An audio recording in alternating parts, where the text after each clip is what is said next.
I just finished watching Ozark on Netflix, and I learned 4 pretty intense lessons for life that I didn't really expect going in.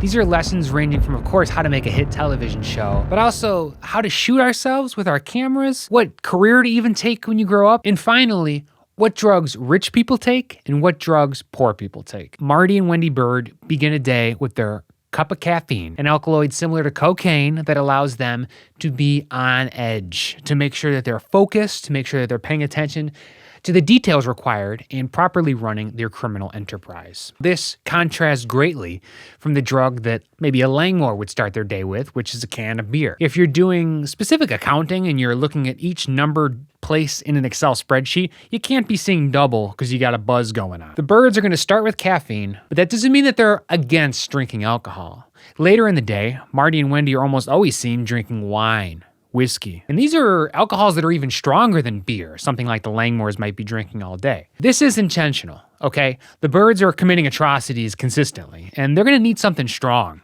and with some class to pretty much knock out their consciousness to make sure that they don't remember the horrific details from earlier in the day. The Langmores are going to be doing manual labor jobs, and you can do that half getting hydrated with a can of beer. I also want to point out the distinction between beer types in the Langmore household. It seems everyday type of beer, you're going to be drinking canned beer, right? It's the beer of the people. You can take it on a boat. You can take it on the job site. You're not going to be breaking glass all around your trailer park when you're undoubtedly walking from trailer home to trailer home with no shoes on. You do want to switch to bottled beer if you're trying to mend a relationship, though. It seems important that if you want to show someone you care and you're trying to patch things up a little bit, you want to go ahead and get the glass 6-pack. For the poorer people in the show, there is, of course, heroin that can be resorted to if things really fall apart. And I'm sure there's other rich drugs that are not being shown in the show, modafinil or cocaine or something, but it's still important to notice how you rev up the engine with a low caffeine in the morning and how you shut that engine down with a nice wine or whiskey. The second lesson I got from Ozark has to do with how cool accounting is. I don't know why I did not realize before this. Accounting needs a serious rebrand.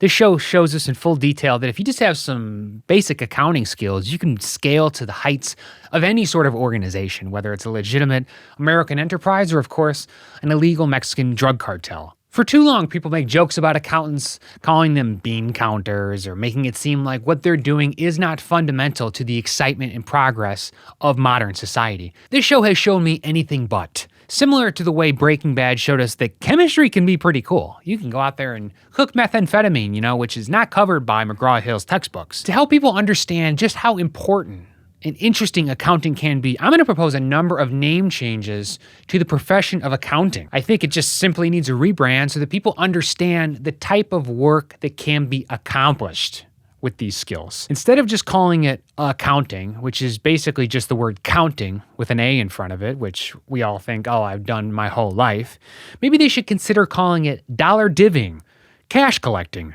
freedom funding, money magic, war chesting, treasure troving, gold spinning, silver surfing, stack making, greenback gardening, honey holding, money folding, fiat binding, cheddar minding, bread banking would be a pretty good one. Dough rolling, clam clambering, loot lifting, coin crushing, scratch pumping, score sifting, and Benjamin building, doublooning, wad widening, I would say stash dashing, and of course, bacon balancing would be options that sound better than accounting to me. I guarantee you institute these in major universities and accounting firms, enrollment and interest in the profession will go up manyfold. Even if you simply just call it money management, if you just use the thing that people are always interested in, which is the dough, the dollars, the money, you're going to get a lot more attention for this field. Third lesson has to do with how to create a hit television show, which has to do with the decisions we make in watching these types of shows, which is just to cut to the chase. Okay?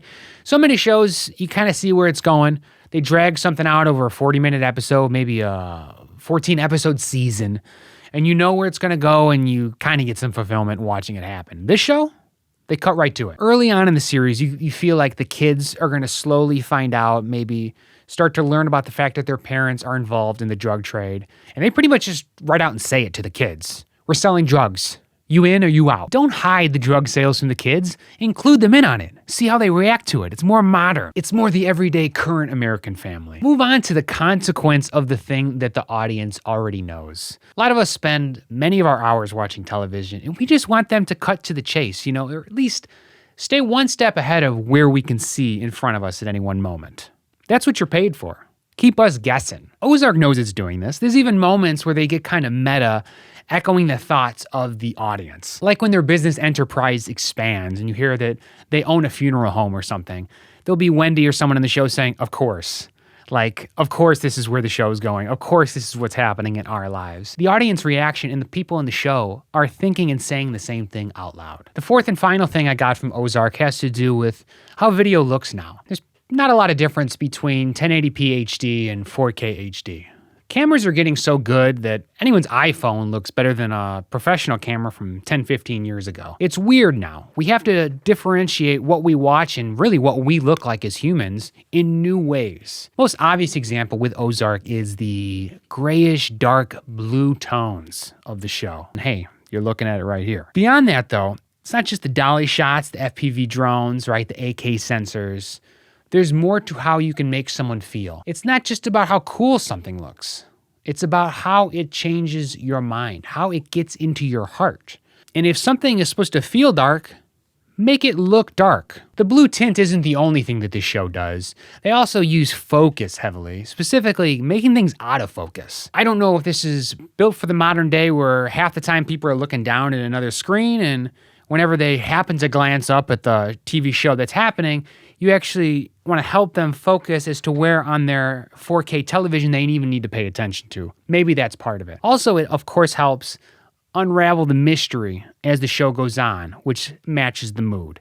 You can maybe see what's happening right in front of you, and slowly it develops what's happening just in front of that. In an age of abundant television, this visual branding gives us another lesson. There's currently more television shows than there ever have been. Ozark has been able to create a unique look, and you can tell what you're looking at, or maybe what your roommate, what your family member is checking out just by a single screen. Televisions are going to keep getting better.